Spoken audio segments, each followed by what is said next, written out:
Og hun gik i cowboytøj. Hendes hår var langt og lyst. Hun var ikke særlig høj. Når vi mødtes midt i døren, var det ligesom jeg fik stød. Det var egentlig ikke venligt, for jeg synes hun var sød. Men det var min, det jeg husker, at hun spurgte om mit navn. Jeg blev stå med kål og kom og klam, da jeg stammede Jesper Ravn. Ugen efter vidste klassen alt og helvede brød løs.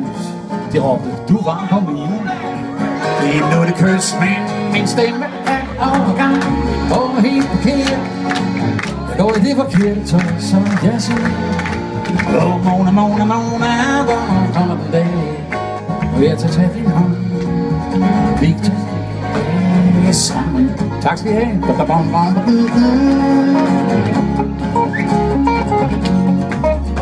Se, mor tog det pænt.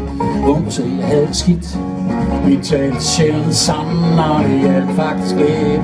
Drillerierne holdt op. Alting virkede normalt. Men inden i mig selv var der stadig noget galt. Så en dag dernede og gav os den besked, at vi skulle på lejrskole op i Nordsjælland sted. Jeg kan huske, vi skulle mødes under ude klokken 10. Jeg kom først i mit støv.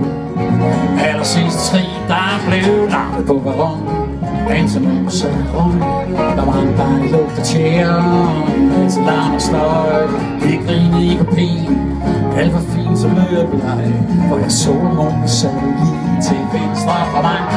Og min stemme er overgang. Jeg går i det forkerte tøj. Og Mona, Mona, Mona, Mona, kom i dag. Jeg tager tage din hånd, og vi kan stikke sammen.